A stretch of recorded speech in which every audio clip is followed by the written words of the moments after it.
abrimos a la hora de intervenir. Bueno, termina este cursito de introducción a los evangelios con el tema de Juan, ¿no? Entonces, ya la semana pasada habíamos comenzado, yo hoy les mandé un mail, les dije que vamos a continuar con el apunte de la semana pasada, que había quedado bastante, y por si queda tiempo, yo hoy mandé un nuevo PowerPoint y continuaríamos con eso, ¿sí? Pero entonces tenemos que volver al PowerPoint de la semana pasada. Yo tengo entendido que quedamos en las bodas de Caná. Lo último que habíamos visto era el discípulo amado, que es el gran personaje de este evangelio, la gran novedad, la gran sorpresa de este evangelio es que aparece un tipo que nadie conoce, que es el discípulo amado. Bien, y entonces vamos a las bodas de Caná. Bueno, alguien tendría que leerlo, no me di cuenta, no lo transcribí. Son textos que sabemos casi de memoria, con que alguien los lea rápido, y quien no se acuerde, abra su Biblia, estamos Yo, Juan Manuel. con 2. Adelante, en la medida que puedas, Juan, Sí. rápido, ¿sí? Adelante. Sí. 3 días después de... Perdón.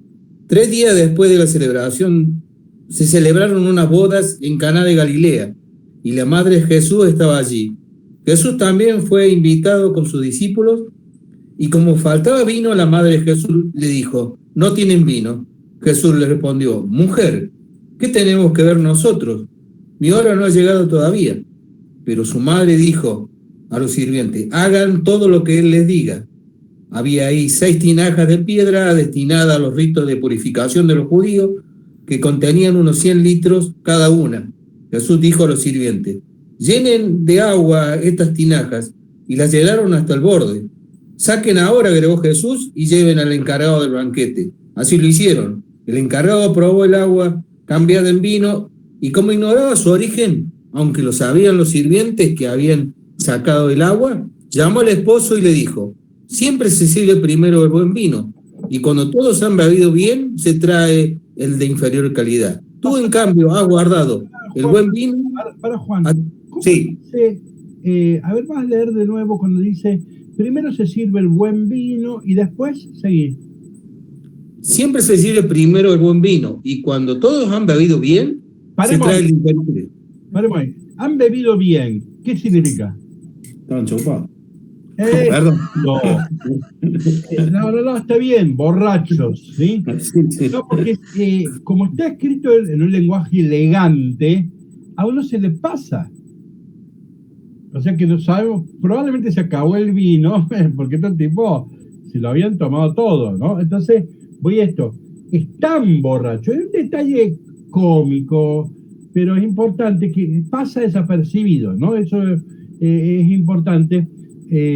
Acá no está alguien que dando un curso, el cura se enojó gravemente porque dijo que estaban todos borrachos y que Jesús estaba borracho también allá en Lucas 7:34.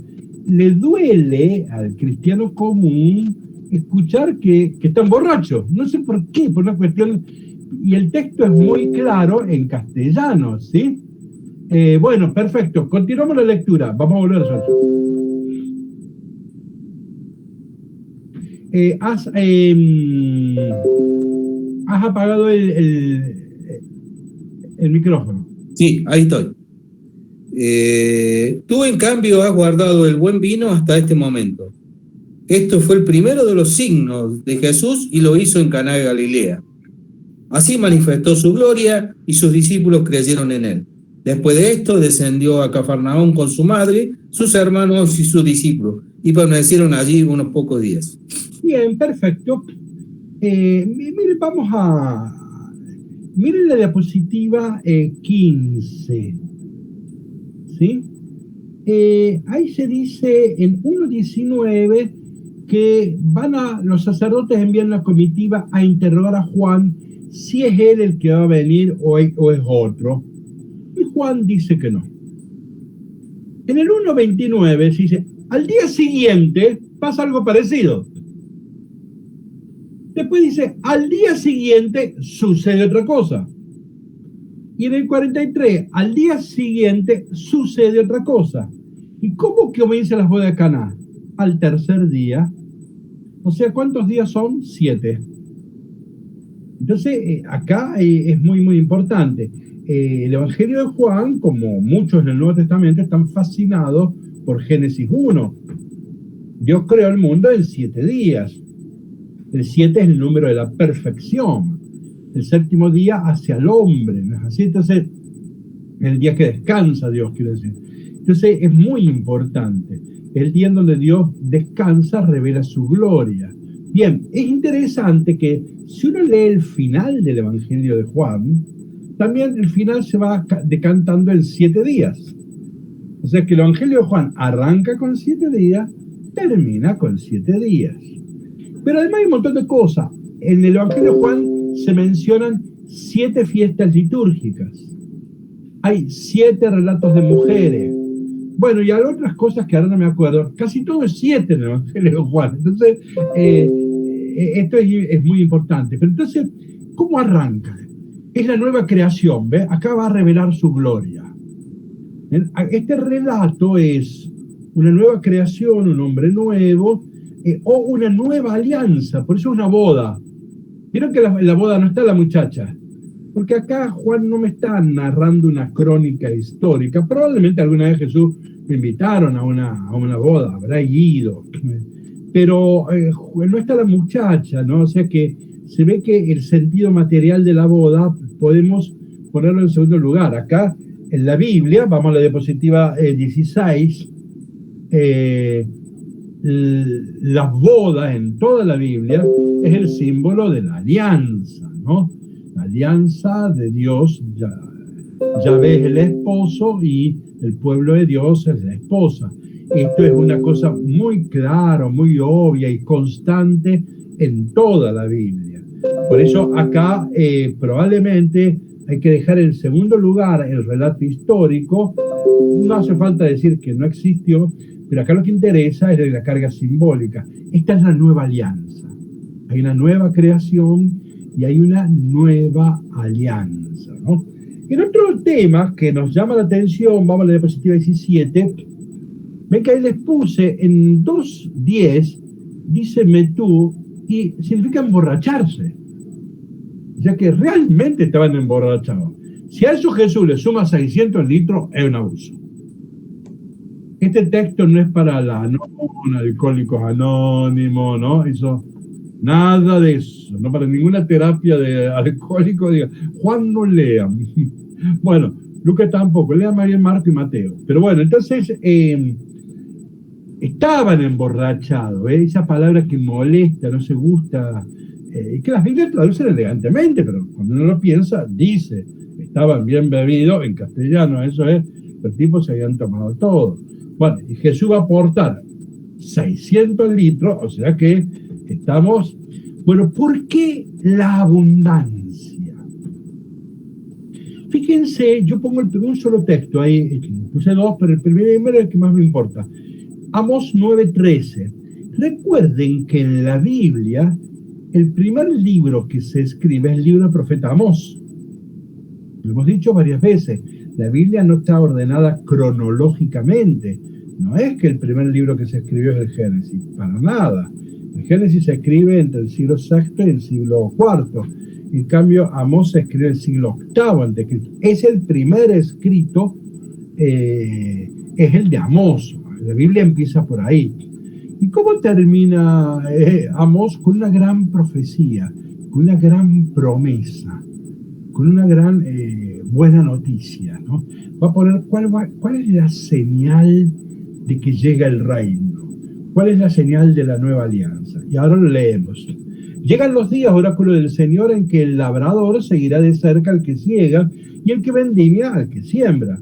Las montañas harán correr el vino nuevo y destilarán todas las colinas. O sea que se imaginen que el Champaquí, o en el cual quieran, va cayendo, derramándose toda un río de montaña, ¿no? Así como se producen los deshielos, acá es de vino, ¿no? Ven la abundancia. Con algunos vamos a hacer ese curso sobre teología dogmática, siguiendo el libro de Ratzinger. En un lugar el libro de Ratzinger trata de definir qué es lo cristiano y pone como 4 o 5 características. La primera es la abundancia. En esta línea es la gracia, la gratuidad, ¿no? No es un Dios parco, ¿no? No es justo que, bueno, alcanzó. Dice, multiplicaron los panes, sobraron 12 canastas, dice, no, cuando te multiplicaron panes, alcanzó justo. Pues no. Entonces acá la idea de la abundancia, de la generosidad. Entonces son 600 litros de vino, ¿no? Bien, y entonces, ¿qué viene acá? La nueva alianza. Fíjense, diapositiva 18, el Apocalipsis siríaco de Baruch. Este texto es contemporáneo a Juan. Parece escrito por un gallego, observen. Cada vid dará 1000 tallos. Cada tallo, 1000 racimos. Cada racimo, 1000 uvas. Cada uva, unos 550 litros de vino. Una uva, 500. Bueno, ¿te das cuenta? Acá, ¿cuál está el tema? El tema de la abundancia. Es en esa línea que es la característica del Dios de la Biblia, ¿no es así? Bien, entonces, ahora, ¿cuál es el caracú del texto? El caracú del texto es esto, es la sustitución. Y voy a usar esa palabra que es dura, la sustitución del agua por el vino. Claro, ¿qué agua eran? Eran las aguas de la purificación, ¿no? O sea, es el agua del Antiguo Testamento. Entonces, 6 tinajas de piedra no hay en una casilla menor de Caná de Galilea, ¿sí? Eso está solamente en los templos, ¿sí? Por eso este relato de las bodas hay que leerlo bien en clave simbólica más que en una crónica histórica, ¿no? Bueno, entonces, pero el tema es este, es la sustitución del agua por el vino, y el agua representa el Antiguo Testamento, el agua, y el vino que representa la nueva y definitiva alianza, ¿no? Entonces, entonces este es el caracú del texto. O sea, la ley nos llegó por Moisés, pero la gracia y la verdad nos llegó por Cristo. Así termina el prólogo de Juan 1:18. Esto es 1:17, perdón, antes del final. 1:17. Bueno, entonces, este es el tema. ¿Cómo termina el relato? Diciendo, este es el primero de los signos. Acá la palabra primero está bien traducida, es protón en griego. Proto, ustedes conocen protagonista, prototípico, protón es primero, pero protón también puede traducirse por principal. Entonces, este es el primero de los signos. No significa, bueno, como sabemos que va a haber 7, no significa que es uno más en una línea numeral cuantitativa. No, una buena traducción sería, este es el signo prototípico. Este es el signo principal. ¿Por qué? Porque acá Juan adelanta casi los primeros 12 capítulos. Si ustedes lo van a ir leyendo, van a ir viendo que acá sustituye agua por vino. El texto que sigue es la sustitución del templo por su cuerpo. Ahí está el conflicto del templo.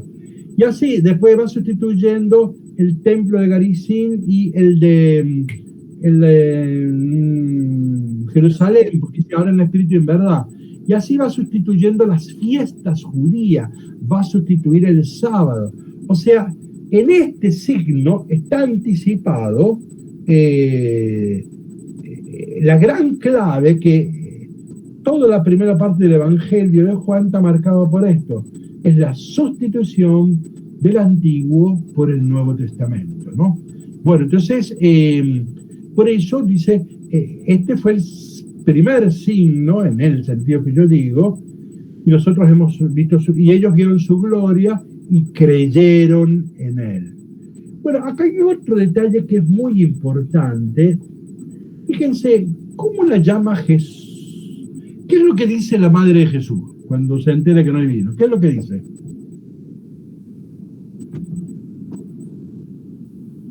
más o menos. Que hagan todo lo que él le diga. Hagan lo que él les diga, ¿está claro? Esa expresión ustedes la van a encontrar en Éxodo 19:8 y en Éxodo, lo tienen en el apunte, estoy en la diapositiva 19, y en Éxodo 24:3 y 7. ¿Qué pasa acá? Acá es cuando el pueblo de Dios recibe las tablas de la ley. Entonces Moisés le pregunta, pero ustedes van a cumplir los mandamientos de Dios. Y todo el pueblo dice, haremos lo que Él nos diga. Haremos lo que Él nos diga. O sea, en la teofanía, en el Sinaí, el pueblo nace como pueblo religioso, es un Israel inmaculado, la palabra la invento yo, es un Israel inmaculado porque acaba de bautizarse, de iniciarse, todavía es un Israel sin pecado, y entonces, y dice lo central, haremos lo que Él les diga. Juan toma ese texto y pone en boca de Jesús esta frase, ¿no? Hagan lo que Él les diga, ¿sí? Entonces, tiene una importancia fundamental, ya lo voy a mostrar ahora. Bueno, vamos a leer otro texto, miren, vamos a saltar. Vamos a la diapositiva 21. La Madre de Jesús en el Evangelio de Juan aparece 2 veces, en el capítulo 2, que acabamos de leer, las bodas de Caná, y al pie de la cruz. ¿Alguien que quiera leer el relato está en el diapositiva 22, por favor?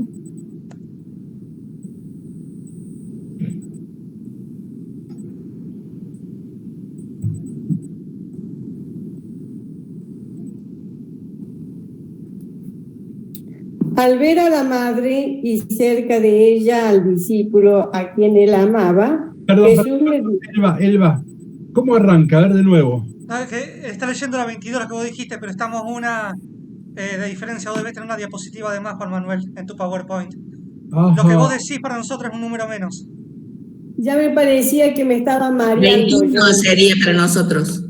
Ah, ya, a ver, entonces para, a ver, un segundo, voy a ver si encuentro la versión de ustedes, ¿sí? No, se me va a complicar.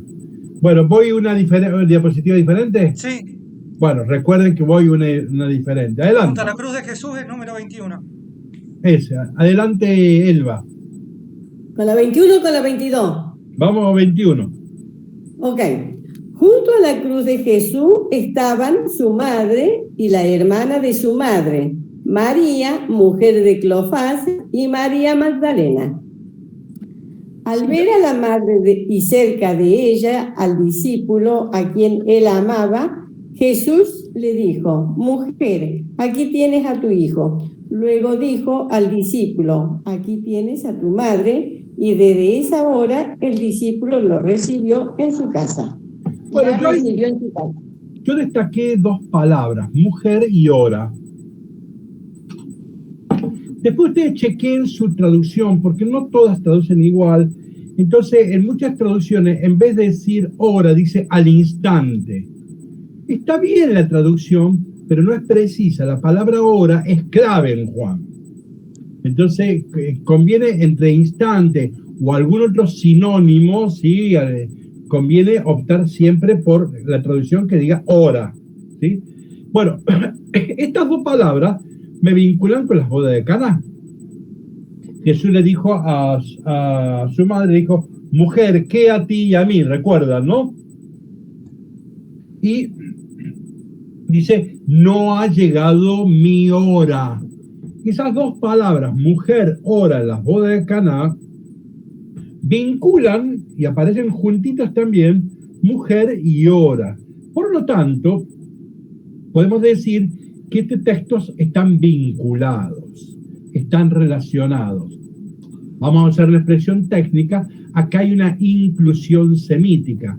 El ministerio público de Jesús en Juan arranca, abre y cierra con la madre de Jesús. Esto es muy interesante. Los sinópticos en general confinaron a la madre de Jesús en el nacimiento, en la infancia. Acá Juan la pone en el ministerio público de Jesús. No aparece muchas veces, pero aparece como marco. La madre de Jesús enmarca, ¿sí?, el ministerio de Jesús. Por eso es muy importante, ¿ven? El lugar que le ha asignado Juan a la madre de Jesús es muy importante. Nunca la llama María, nada de eso, ¿no? ¿Por qué? Bueno, hacia allá vamos. ¿Por qué nunca la llama María sabiendo que esta es la madre de Jesús, ¿no? Pero bueno, entonces lo primero que me interesaba es mostrar que la madre de Jesús abre y cierra el evangelio del ministerio público de Jesús. Entonces tenemos las bodas de Caná y la cruz. Esto está mostrando que estos textos deben vincularse, relacionarse para ser interpretados. Previo a eso, vamos a un detalle. En la otra diapositiva, ¿sí? En la otra diapositiva tienen Marcos 15:40. Bien. Entonces, fíjense, si yo leo los sinópticos, Juan se escribe en el 100, 120, ¿sí? Es muy tardío Juan.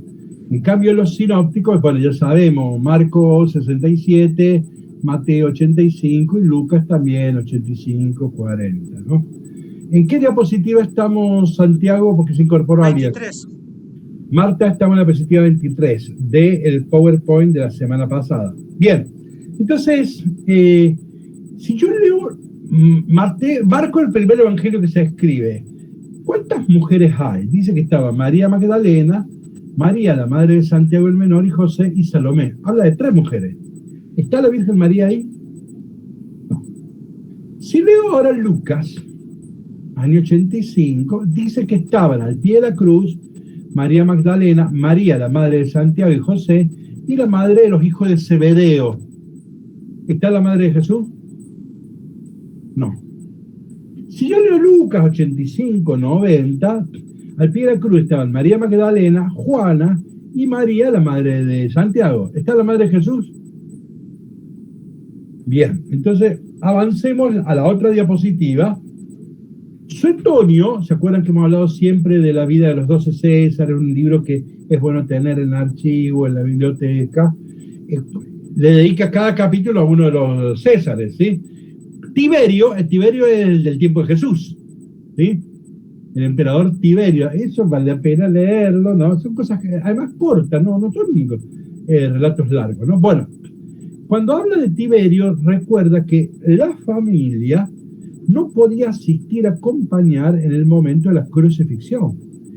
Ningún familiar, ningún amigo estaba cerca. Porque la crucifixión no era como la entrega del boletín de un chico de 6º grado, vieron que van todos, el abuelo, todo.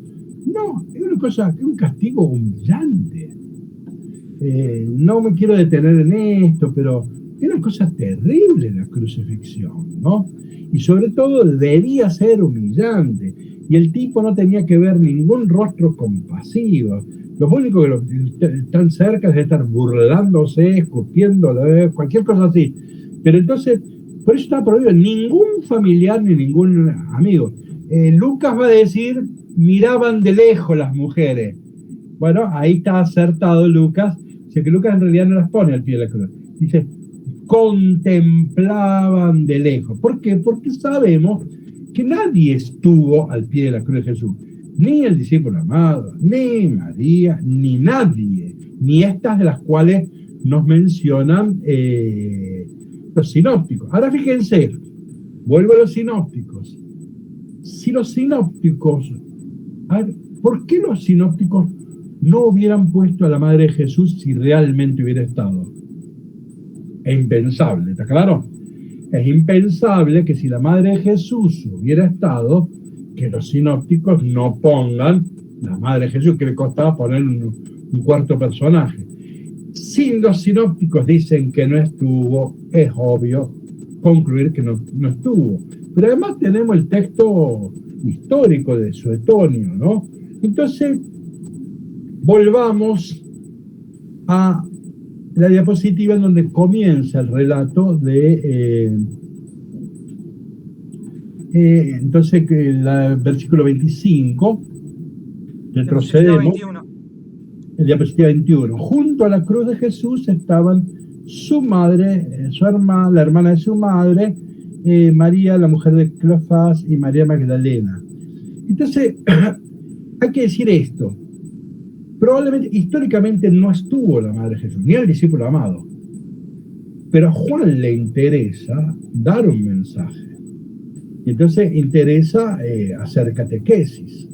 Y para Juan es importantísimo que la madre de Jesús está acá, porque abre y cierra el Evangelio. Entonces, ¿por qué está la madre de Jesús y el discípulo amado?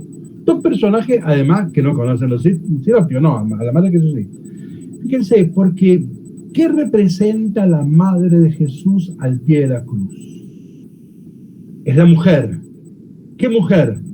Es aquella que dijo, hagan lo que les diga. O sea, ¿quién representa esta mujer? Al pueblo de Israel, al Israel inmaculado, lo mejor del Antiguo Testamento.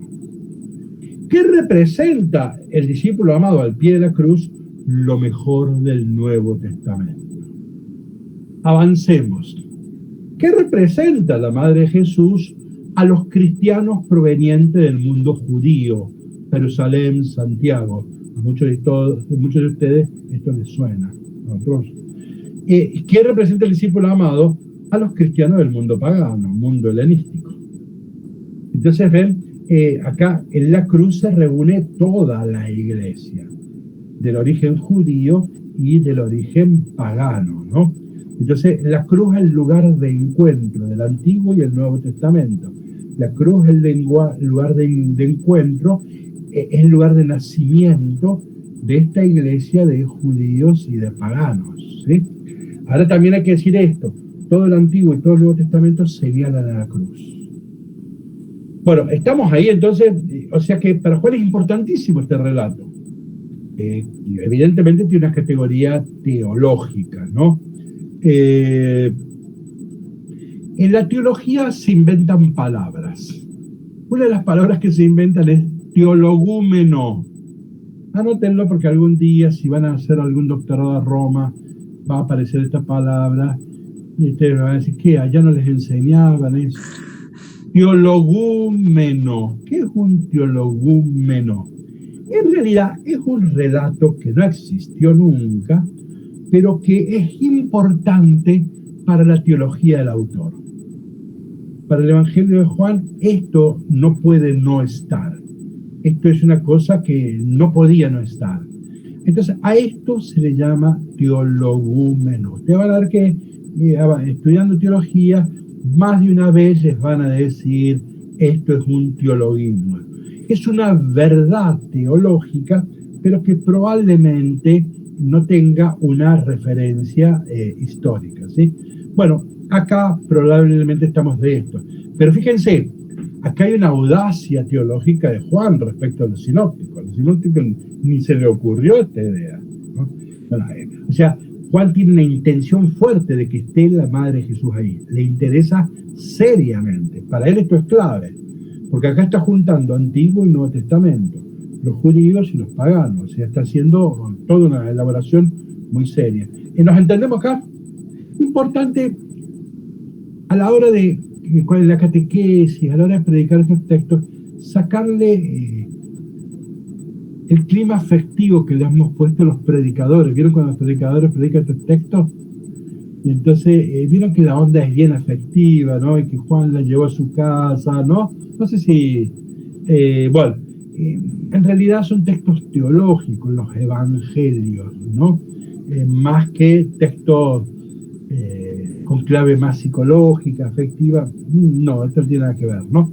Entonces, la homilía, Jesús no dejó su madre, que es lo más importante, ¿vieron? Bueno, son cosas lindas, pero no, Juan no escribió el Evangelio para eso, ¿no? Aunque uno, bueno, póngale la onda. Bueno, pero digo, hay que distinguir lo que dice el texto de lo que a veces a uno le resuena afectivamente, ¿no? Bien, entonces estamos en un texto centralísimo. La Madre de Jesús abre. Recuerden, esto lo hemos visto en Lucas. Los evangelistas hablan poco de María, pero cuando hablan con una gran precisión.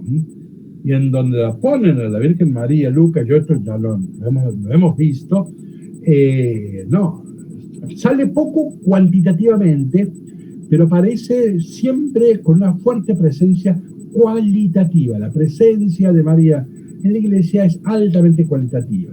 Por eso el cristianismo es mariano. Esta es una nota clave del cristianismo. Bueno,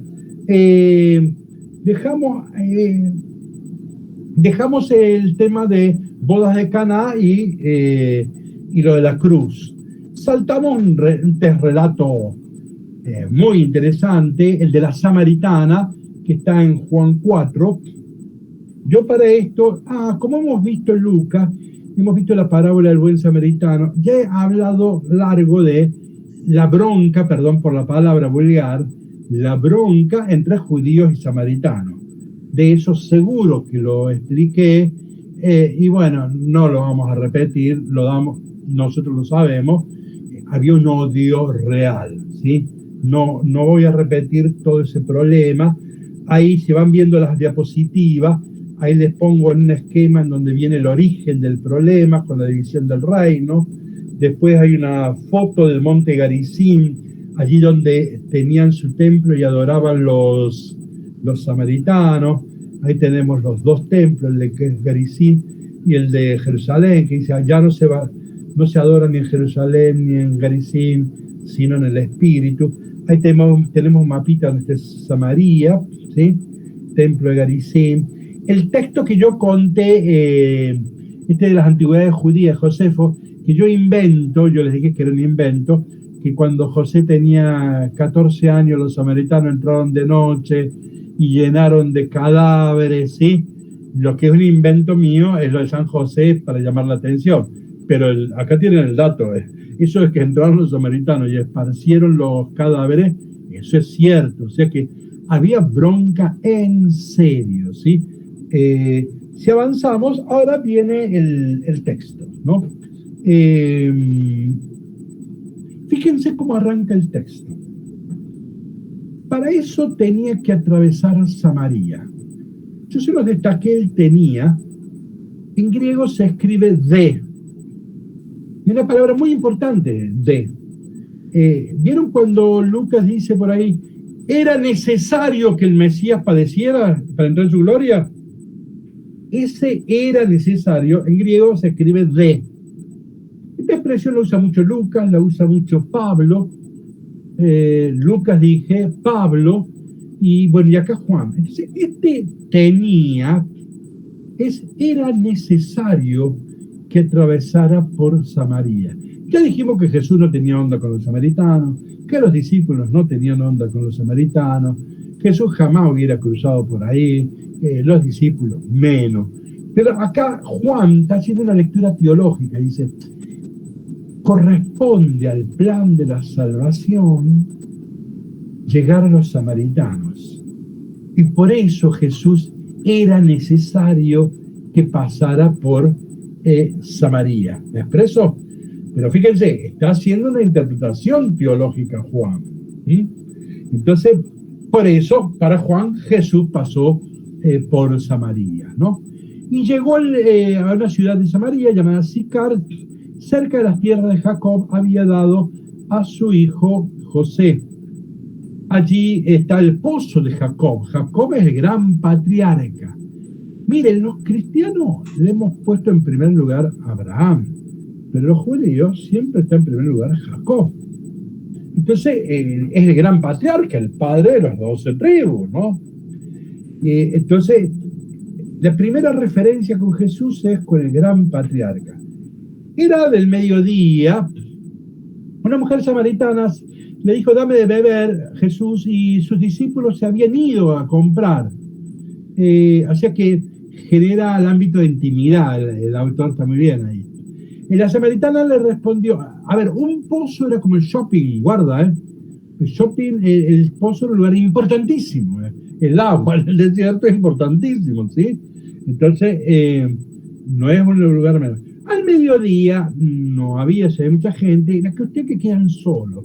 La samaritana respondió, ¿cómo tú que eres judío me pides a mí que soy samaritana? Ahí refleja claramente el conflicto cultural, ¿no? Entonces, una forma de leer Juan es marcar los títulos que se le va adjudicando. El primero es, eres judío, un título agresivo. Los judíos en efecto no se tratan con los samaritanos, ¿no? Jesús le respondió, si conocieras el don de Dios, ¿y quién es el que te dice? Dame de beber, tú misma se lo hubieras pedido, y él te habría dado agua viva. ¿Se acuerdan que yo les dije que vida en griego se dice bios, es lo biológico, o zoe, que significa vida eterna, vida plena? Ahí está zoe, o sea, la vida, el agua plena, ¿no? Señor, le dijo ella, no tienes nada en que sacar el agua y el pozo es profundo. No entiende ella, se va a hablar, esto se llama malentendido juánico. Jesús habla de algo y la mujer no entiende bien, habla de otra. ¿De dónde sacas esa agua viva? ¿Eres acaso más grande que nuestro padre Jacob? Primer título, era un judío, ahora este es más grande que nuestros patriarcas. Va a ir en una cristología evolutiva, por eso este es un texto que usan mucho los catequistas. Cuando un catequista quiere presentar a Jesús, usa este texto. Porque empieza un Jesús muy humano, judío. Ahora, más que los patriarcas, que nos ha dado este pozo donde él bebió, lo mismo que sus hijos y animales. Jesús le respondió, el que beba de esta agua tendrá nuevamente sed, pero el que beba de la que yo le daré, nunca más volverá a tener sed. El agua que yo le daré se convertirá en manantial que brotará de la vida eterna. ¿Ven que ya está hablando del pozo? Y Jesús está en otra onda. Señor, le dijo la mujer, dame esa agua para que no tenga más sed y no necesite venir hasta aquí. ¿Ven que ya está entendiendo? Es otro registro de esa. Claro, si vos me des agua, yo no voy a tener que venir hasta el pozo todos los días. Y ya está hablando de un agua que es muy importante, que sirve para siempre, pero estaba refiriéndose para calmar la sed humana. Jesús estaba hablando de otra sed. Jesús le respondió, ve, llama a tu marido y vuelve aquí. La mujer respondió, no tengo marido. Jesús continuó, tienes razón al decir que no tienes marido, porque has tenido 5 y el que ahora tienes no es tu marido y en eso has dicho la verdad. La mujer le dijo, Señor, veo que eres un profeta. O sea que judío, Jacob, los profetas, nuestros padres adoraron en esta montaña y ustedes dicen que es en Jerusalén. Y ahora Jesús le dice, no, ya no es ni en uno ni en otro, es en espíritu y en verdad. Pasemos esta página, la conocemos. Y sigo a la otra página y acá viene algo importantísimo. La mujer le dijo, yo sé que el Mesías llamado Cristo debe venir. Cuando Él venga, nos anunciará todo. Jesús le respondió, yo soy el que habla contigo. Acá tenemos un problema. ¿Cuál es el problema? El problema es el siguiente. ¿Cómo era la Biblia samaritana?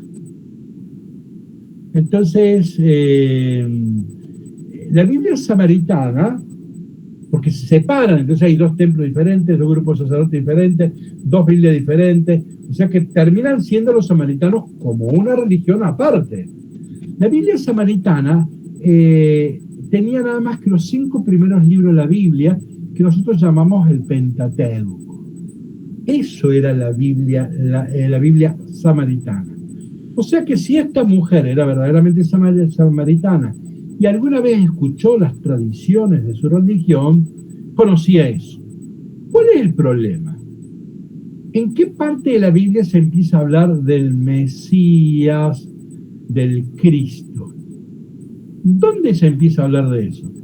Cuando Dios le promete a David que de tu descendencia nacerá el Mesías, ¿se acuerdan? Entonces, esto es, mucho después, lo que nosotros llamamos libros históricos. Tenemos Josué, Jueces, Samuel, 2 libros, 2 de Reyes. Entonces empieza a hablar en Samuel. Entonces, fíjense, es tardío. O sea que esta mujer nunca escuchó esto. Si esta mujer es samaritana, no tiene esta información. ¿Me expreso? Por eso uno dice, esta situación habrá sucedido. De hecho, uno dice, ¿por qué me menciona esto que una mujer samaritana no se supone que no sabe, ¿no? Bueno, pero sigamos nosotros nuestra cristología ascendente. judío, Jacob, profeta, a veces Mesías, Cristo. ¡Epa! ¿Ven que va creciendo? Y acá Jesús responde con un yo soy, pero que no es el yo soy absoluto. Un error mío ponerlo así en mayúscula. Este no es un yo soy absoluto, ¿no? Pero le dice yo soy el que estoy contigo. Y vamos a la diapositiva. En ese momento llegaron los discípulos y quedaron sorprendidos al verlo hablar con una mujer. Ningún maestro podía hablar en público de la mujer, ¿no? Además, esta es una mujer que no tiene varón ahí, es samaritana, y ahora no me he enterado que tiene 5 maridos, o sea que era un problema esta mujer, ¿no? Sin embargo, ninguno le preguntó qué quieres de ella, por qué hablas con ella, ¿no? La mujer, dejando allí su cántaro, fíjense, la mujer acá cambió a la mujer. Cuando Jesús le revela su identidad, dijimos que el Jesús de Juan es un Jesús revelador. ¿Se acuerdan la parábola gnóstica? Un Jesús revelador. ¿Qué era el revelador? Aquel que viene a revelarme quién soy, de dónde vengo y hacia dónde voy. Entonces, este es un texto claro, escrito por Juan, porque aquí aparece un Jesús revelador. ¿Ven? Cuando Jesús le dijo quién era ella, ahí se dio cuenta que ya no necesitaba el cántaro, esa agua, ¿no? La mujer dejó allí su cántaro, corrió a la ciudad y dijo a la gente, vengan a ver un hombre que me ha dicho lo que hice. Ven, un revelador. No es un Jesús perdonador, no es misericordioso. No. Jesús en Juan salva revelando, libera revelando. ¿No será el Mesías? Salieron entonces de la ciudad y fueron a su encuentro. Ahora vuelven los discípulos. Mientras tanto los discípulos insistían, come maestro. Pero él les dijo, yo tengo para comer un alimento que ustedes no conocen. Los discípulos se preguntaban entre sí, ¿alguien le habrá traído pan? Ven que los discípulos también, esto se llama malentendido juánico. No están entendiendo, que yo estoy hablando de otro pan y esto están dicho, ¿quién le habrá traído pan? ¿Ven? Esto es propio al lenguaje del Evangelio de Juan, se llama malentendido juánico. Bien, los discípulos se preguntan entre sí, ¿alguien le habrá traído pan? Jesús respondió, mi comida es hacer la voluntad de aquel que me envió y llevar toda su obra, tal otra cosa. Ahora me interesa lo que viene. Jesús va a analizar un proverbio. Ustedes dicen que aún faltan 4 meses para la cosecha, pero yo les digo, levanten los ojos y miren los campos, ya están madurando para la siega. Ya el segador recibe su salario y recoge el grano para la vida eterna. Así el que siembra y el que cosecha comparten una misma alegría. Cuidado con lo que viene ahora. Porque en esto se cumple el proverbio. Uno siembra y otro cosecha. Ahora Jesús lo aplica. Yo los envié, está hablando a los discípulos, yo los envié a cosechar donde ustedes no han trabajado. Otros han trabajado y ustedes recogen el fruto de sus esfuerzos.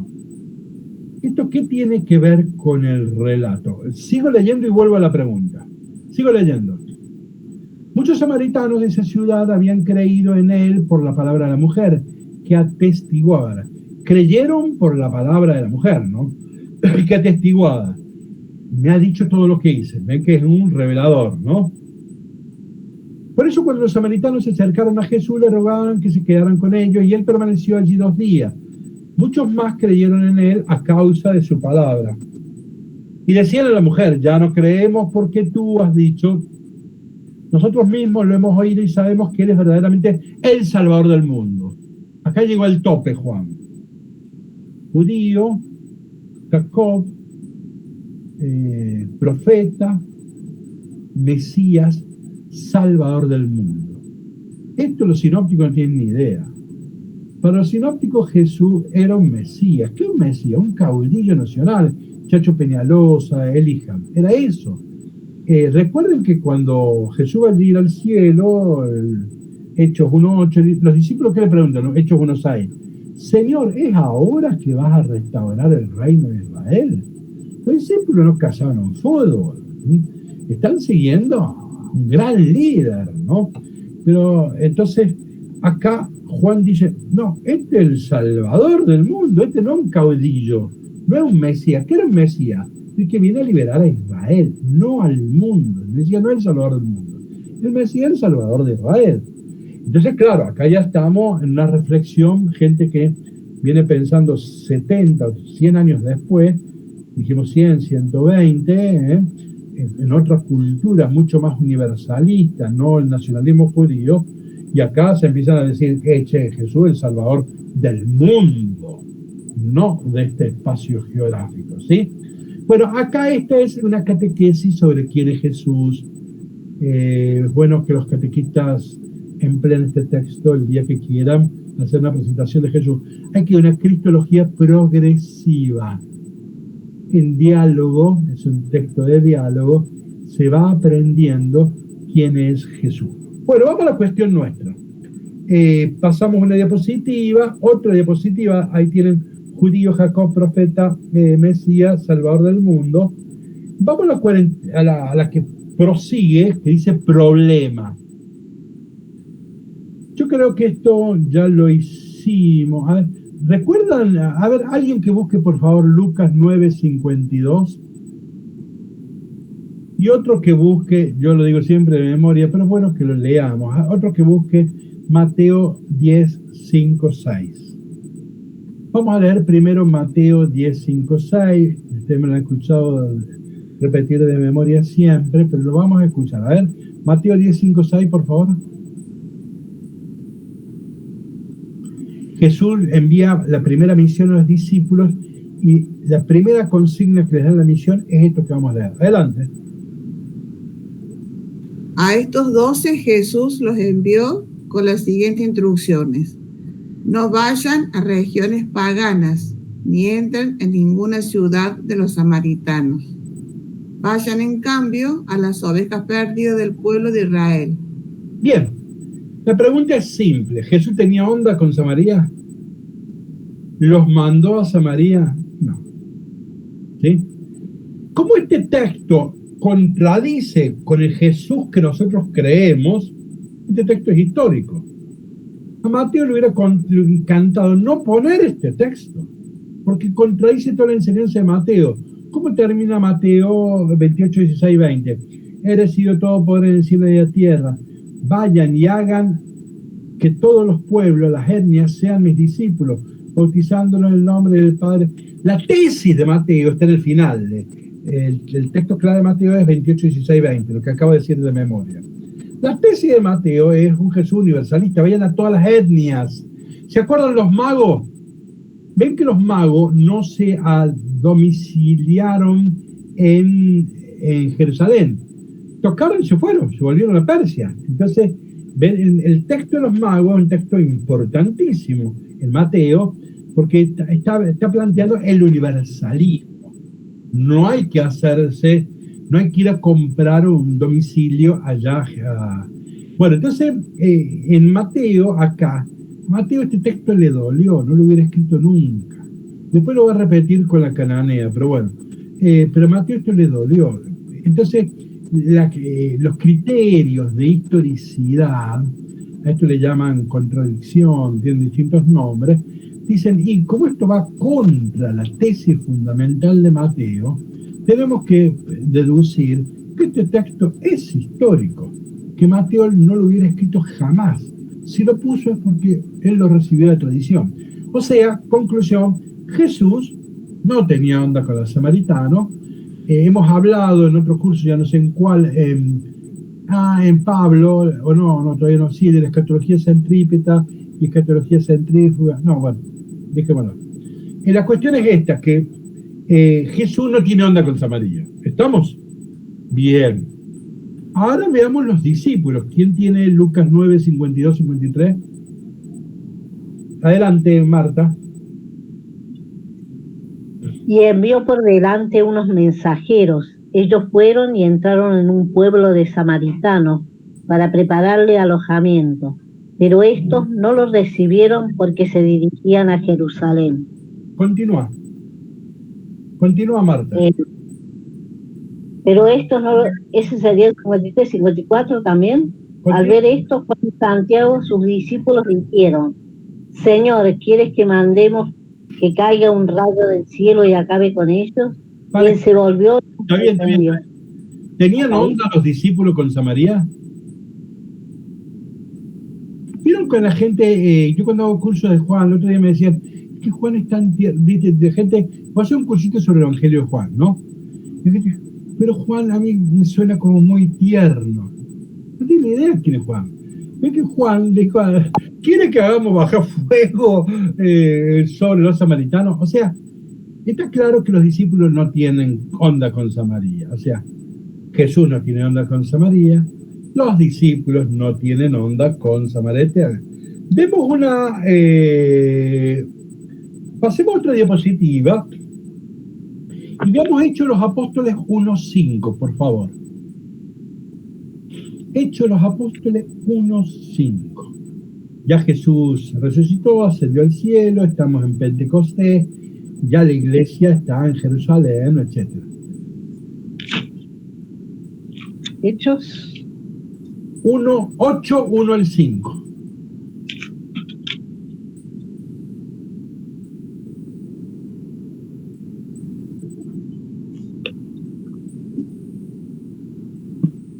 de uno. Si quiere, adelante. Noten el look de Marta. Uno. Adelante. Pero recibirán la fuerza del Espíritu Santo que vendrá sobre ustedes y serán testigos míos en Jerusalén, Bien, Judea y no, Samaria.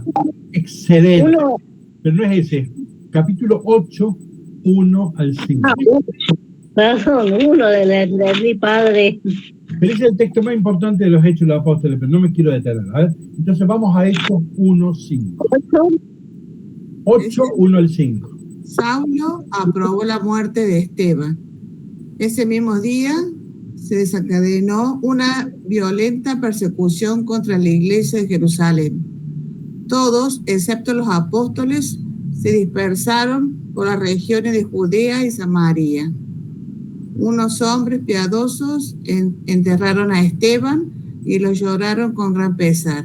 Saulo, por su parte, perseguía a la iglesia, iba de casa en casa y arrastraba a hombres y mujeres, llevándolos a la cárcel. Los que se habían dispersado iban por todas partes anunciando la palabra. Felipe descendió... Suficiente, Viviana. Gracias. Miren, ¿por qué la iglesia fue a Samaria? Fruto de un plan pastoral, fruto de una noche de oración en Pentecostés y alabando al Señor, ¿descubrieron que había que ir a Samaria? No, van oyendo, me están cortando la cabeza, se van disparando. En Jerusalén se desató una persecución y se van disparando. Entonces están huyendo. Así es como la iglesia llega a Samaria. No es vocación misionera. ¿Qué misión tan bella es ser apóstol? No, van huyendo. La iglesia jamás hubiera ido a Samaria. Ya sabemos lo que es Samaria, cuando uno estudiaba, ¿no? Bien, ahora pegamos un salto y vamos del capítulo 8, vamos al 14-17.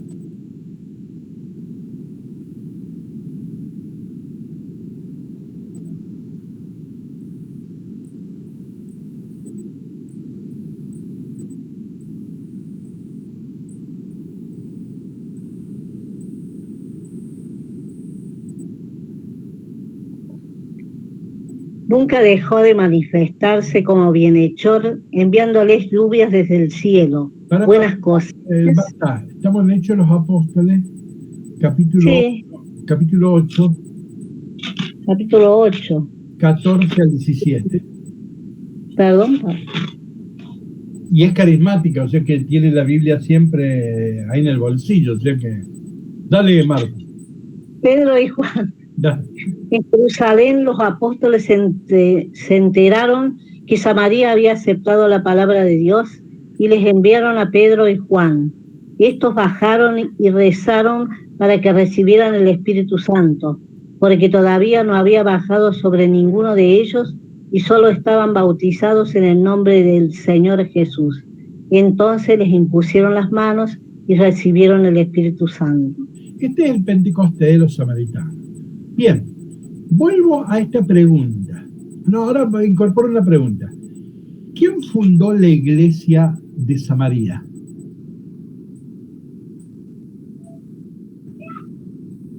Lo acabamos de leer, ¿o no?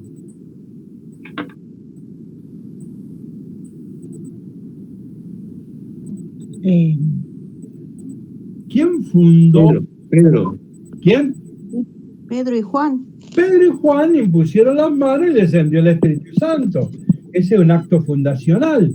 O sea que, ¿qué dice Lucas? ¿Quién fundó la iglesia en Samaria? Y Lucas dice, fue la iglesia institucional. Fue Pedro y Juan. Escúchame. Entonces ahora vuelvo a esto. ¿Por qué Juan escribe el relato de la samaritana? Y fíjense en el relato de la samaritana, que Jesús cuando comenta el proverbio, vuelvo al proverbio, dice, ustedes fueron a cosechar donde no sembraron, porque otros fueron a sembrar y ustedes después fueron a cosechar. ¿Qué está diciendo ahí? Fue la samaritana. Y ustedes van a cosechar a donde sembró la samaritana. Entonces, vamos ahora a esta conclusión. El relato de la samaritana habrá sido así como lo cuenta Juan. Lo más probablemente es que no, que Jesús nunca fue a Samaria. Lo más probablemente es que no, ¿no? Entonces, pero si no ha sucedido así, ¿por qué Juan escribe este relato? Y le dedica largo tiempo. Y bueno, porque Juan está cuestionando a Lucas. Lucas escribió allá en el año 90, 100. Y Juan le dice, Lucas, te olvidaste de las mujeres. Los que fundaron Samaria no fueron los varones, fueron las mujeres. No fue Pedro y Santiago. Para colmo, fue una samaritana. Con Y, lo peor de lo peor, con Y, ¿no? Entonces, pecadora, de otra cultura, todo lo que ustedes quieran decir. Entonces, Juan está legitimando, entonces, el Evangelio de Juan está legitimando la comunidad de los samaritanos dentro de la comunidad de Jesús. Bueno, es un texto interesantísimo por donde se lo mire, ¿no? Bueno, vamos avanzando, vamos a la diapositiva, seguimos la diapositiva, hay un dibujito, Jesús se echó a llorar, hay otro discípulo, otra diapositiva que hay un esquema, discípulas amadas, y después viene en el otro diapositiva, ahí está un texto de Juan. Este de Juan es el capítulo 11, la famosa resurrección de Lázaro. No lo voy a leer entero, es larguísimo el texto. Sí, vamos a leer el texto, pero no entero, ¿sí? Yo he hecho una selección. Comienza el texto que a Jesús le dicen que ha muerto su amigo Lázaro. Y Jesús dice, bueno, ya vamos a ir. Y esperó 4 días. Le dicen, pero Señor, dice, y Jesús espera 4 días. O sea, está esperando que esté bien muerto. En la cultura judía a uno lo velaban 3 días, porque ya en el 4.º día se supone. Esto acá en Argentina hasta hace poco se seguía haciendo, no sé si se sigue haciendo. ¿Se acuerdan de la catalepsia ustedes? Bueno, ahí está Ana María. Se sigue haciendo esto de que hay una norma municipal que hay que velar un rato, no sé, para que no enterre un tipo que esté vivo. Bueno, hasta hace poco estas cosas eran así. En aquel entonces también. Entonces Jesús quiere esperar que esté bien muerto el muchacho y después aparecer y que no le digan que bueno. Así que vamos, arranco y bueno, y acá está la historia de 2 hermanas, hay un díptico, las 2 son discípulas de Jesús, las 2 son discípulas amadas de Jesús. Entonces, y el díptico es para jugar a las diferencias, ¿no? Al enterarse que Jesús llegaba, Marta salió a su encuentro mientras María permanecía en la casa. La iniciativa la toma Marta, ¿no? Marta dijo a Jesús, Señor, si hubieras estado aquí, mi hermano no habría muerto. Pero yo sé que aún, ahora, Dios te concederá todo lo que le pides. No hay que imaginar acá un reproche, ¿no? Jesús le dijo, tu hermano resucitará. Marta le respondió, sé que resucitará en la resurrección del último día. Jesús le dijo, yo soy la resurrección y la vida, el que cree en mí, aunque muera, morirá, y todo el que vive y cree en mí no morirá jamás. ¿Crees esto? Ella le respondió, sí, Señor, creo que tú eres el Mesías, el Hijo de Dios, el que debía venir al mundo. ¿Qué pasa acá? Acá hay un montón de problemas. ¿Qué creían los samaritanos? Mire la última expresión. El que debía venir al mundo, este era un profeta, Moisés. Esto están entendiendo. El judaísmo entiende el Mesías como el liberador de Israel. En ese sentido se está usando Hijo de Dios. Es el Mesías, es el que debe venir al mundo. Ahora Jesús le dice, ¿cree en la resurrección? Y ella le dice, ¿qué le dice? Sé que resucitará en la resurrección del último día. Esta es la concepción apocalíptica judía de la resurrección. Nosotros dijimos que la resurrección es algo que entra en Israel con la apocalíptica siglo III antes de Cristo. Y a partir de ahí ya tenemos Daniel 12:2. A partir de allí, el judaísmo, en su mayoría, salvo los saduceos, cree en la resurrección. Pero ¿cuándo va a ser la resurrección? Al final de los tiempos. El concepto apocalíptico judío de resurrección es que vamos a resucitar al final de los tiempos. Y acá Jesús le corrige, miren, Jesús le dijo, yo soy la resurrección y la vida. El que cree en mí, aunque muera, vivirá. Todo el que vive y cree en mí no morirá jamás. Está hablando de otra cosa Jesús. Entonces, ella sigue siendo una judía, Marta sigue siendo una judía que sí cree en la resurrección, pero en el final de los tiempos. Y acá Juan introduce un nuevo concepto de resurrección. Acá, a ver, disculpen que yo a veces no sé si me estoy repitiendo, porque he dicho otras cosas en otro lugar, ¿no? Ustedes saben que nadie va al cielo, ¿no es así? El cielo no es un lugar, el cielo es una persona. Yo me tomo un colectivo o un avión, me voy al Reino Unido, hago un viaje al Reino Unido, de un lugar. En cambio, al cielo no va nadie. ¿Por qué? Porque el cielo no es un lugar, el cielo es una persona. Entonces, miren, esto es importante, hago una breve discreción. Miren, en realidad los muertos no existen. Algunos estamos vivos acá y otros están vivos allá. ¿Está claro? Y los que están vivos allá están en las manos de Dios, por eso están en buenas manos, están mejor que nosotros. Entonces, esto es muy importante. Los muertos no existen.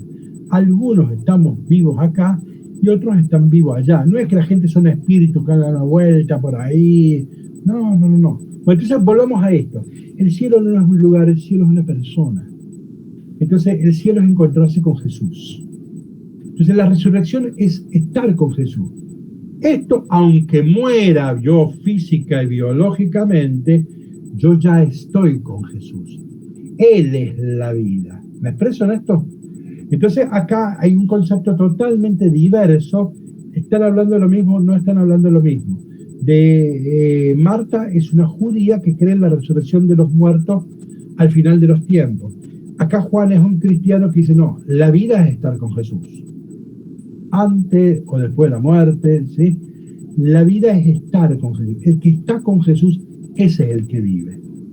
Bueno, entonces, acá hay una gran diferencia. Dice, y Jesús dice, ¿crees esto? Y ella respondió, sí, Señor, creo que tú eres el Mesías, y hace marcha atrás, ¿ves? Es que no creyó nada, ¿no? Bueno, no es que no creyó, hizo marcha atrás. Ahora pasamos a María. Estamos en hora, Juan. ¿Sí? ¿Cómo? Estamos en hora. Bueno, entonces lo cierro corriendo, ¿sí? Pasamos a María, dice María, la hermana de Lázaro, ¿no? María llegó a donde estaba Jesús y al verlo se postró a sus pies. Miren que el lenguaje de Marta es verbal. Marta parece una teóloga, razona, ve. Marta parece una teóloga, es un lenguaje verbal. María el lenguaje gestual. María llegó donde estaba Jesús y al verlo se postró a sus pies y le dijo: Señor, si hubiera estado aquí mi hermano no habría muerto. Jesús, al verla llorar y también a los judíos que la acompañaban, se conmovió y turbado preguntó: ¿dónde lo pusieron? Le respondieron: ve, Señor, y lo verás. Jesús lloró. Miren que es el versículo más corto de la Biblia y tal vez sea el más importante, porque el Jesús de Juan no aparece con emociones, acá aparece. Entonces es el versículo más corto que tiene la Biblia. Juan se escribe en Éfeso, allá está el platonismo. Una de las características de los dioses paganos es la apatía, el no tener pasiones, el no conmoverse. Si los dioses son compasivos, si tienen pasiones, pueden ser chantajeados por la gente que les reza, te pido. Entonces, los humanos pueden chantajear y domesticar, ¿vieron? El amor nos hace vulnerables, débiles. Hay gente que nos puede manipular, ¿no? Entonces los dioses, la verdad de los dioses griegos es la apatía, no tener pasiones, no tener sentimientos, ¿no? Bueno, y acá parece que, al contrario, y Jesús lloró. Los judíos dijeron cómo lo amaba, pero algunos decían que abrió los ojos del cielo de nacimiento, sigo. Jesús, conmoviéndose nuevamente, llegó al sepulcro, que era una cueva con la piedra encima, y dijo: quiten la piedra. Marta, la hermana del difunto, le respondió: Señor, huele mal, ya hace 4 días. ¿Ven que no está creyendo? Que Marta todavía está haciendo otra interpretación. Jesús le dijo: no te he dicho que si crees verás la gloria de Dios. Bueno, síntesis. 2 mujeres para jugar a las 7 diferencias. En una aparece la verdad teológica, que cierta verdad dice Marta, pero la otra aparece como una verdad más gestual que puede abrir el corazón de Jesús. De algún modo María revela más de Jesús que lo que reveló Marta. Marta dijo bastante bien, es una doctora, pero María llegó a abrir un poco más el corazón de Jesús y nos enteramos de algo de Jesús que el Evangelio de Juan no venía mostrando. Bueno, dejamos ahí, continúa el PowerPoint y he mandado uno nuevo hoy, yo sé que hay para quienes quieran continuar. Sé que hoy terminó este curso, o sea que con algunos nos veremos el lunes con el Apocalipsis, el martes con Pablo, que quedarán 2 martes, y después con los que quieran adaptarse al curso de Teología Dogmática.